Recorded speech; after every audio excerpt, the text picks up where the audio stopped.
Alistair Harper, how do we plan for this kind of change?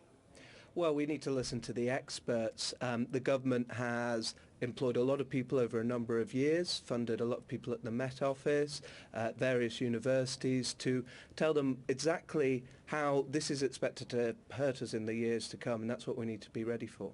Nick, really, are we as prepared as we should be? Well, I think when it comes to the weather, we have to kind of take what we're given.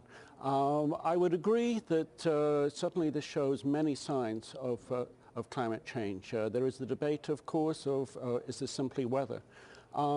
Weather we can't do anything about. Everybody always talks about it, but everybody always seems to talk about climate change and not do anything about it either.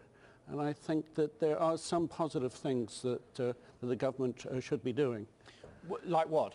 Well, for example, I think one of the things we have to do is to realize the role that natural gas can play in inserting renewables into the energy mix. And, you know, natural gas and renewables belong together. We're both going to be around for a very long time. And the sooner that we start working together, the sooner we are going to start reducing carbon into the world, because this, of course, is a global problem. Yeah. And globally, we've seen a revolution just in the past 5-6 years about natural gas. And I think that policy hasn't yet quite caught up with that. Alistair Harper, that's an argument often presented, isn't it, that even if the UK were to change its habits, its energy generation policies or whatever, it would take not only the UK but most other countries in the world to do the same to have any effect, wouldn't it? We all have to act around the world on mitigating climate change.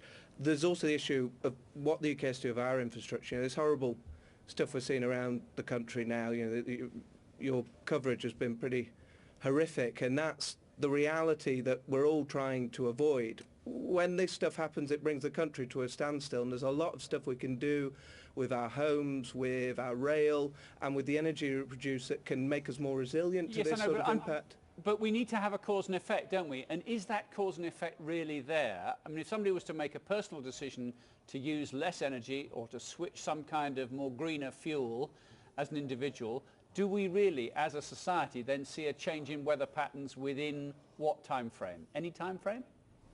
Within any time frame, yeah, but what we need to think about for this is it's a trailer for a film we really don't want to watch, and this is a warning to us that we need to act on mitigating it to reduce the kind of impacts we're going to get. Yeah, we need to adapt to the stuff we're seeing now, but we also really need to mitigate.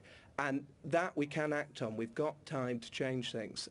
We already are. Luckily, there are investments happening all around the world. You know, China's the world's biggest renewable investor.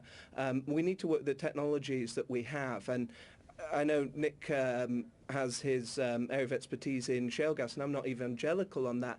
But I think for the UK to benefit from shale, we're looking at about 10 years until it's deployed. Even then, there's a few problems with whether it actually reduces our coal burning. What we need to do is do what we're ready to do now. We've got 80% of our infrastructure planned is low carbon. We need to make sure we get on and deliver that and actually make an impact on the amount of fossil fuels we're putting in the air. Well, Nick, really, let's talk about low carbon. I mean, it's an expression that's bandied around. Yep. Is there anything we could be doing more about low carbon right now but we're not doing yet? Well, certainly. I mean, number one, of course, efficiency is key. Number two, I think that we do have to look at the reality of how natural gas can help the insertion of renewable fuels.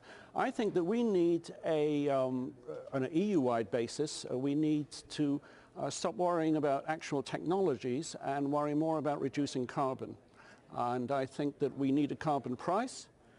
And then in 2015, I think that we should start getting rid of coal, because that is what we can really do, I think. That's, with respect, easier said than done, isn't it? Well, I mean, I think with respect, an 80% renewable target for 2050 is a pretty tough order too. I think what people have not yet realized, because this has come so quickly, is that we do have the possibility of making substantial inroads into coal. In China, for example, which has a huge amount of natural gas, which we didn't think that they had 10 years ago. Alistair Harper, one thought to you. You know the way that the news cycle works. We're reporting on the inclement and disastrous, in one case fatal weather now, but you know, in a week, in 10 days' time, it will have gone off the top of the agenda. How do you persuade politicians and others with influence that maybe it shouldn't drift off the agenda, it should stay at or near the top?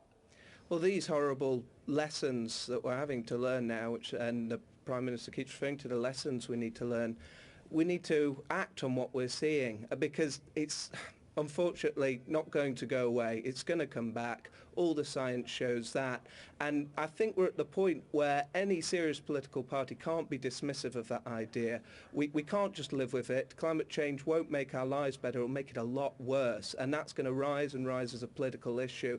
And it comes down to whether our leaders can see that and are able to provide the answers that we need. Alistair Harper and Nick Greeley. Gentlemen, thank you both very much. Thank you. Prince Charles has warned of the dire consequences for mankind if the illegal poaching of endangered animals isn't stopped. He was speaking at the opening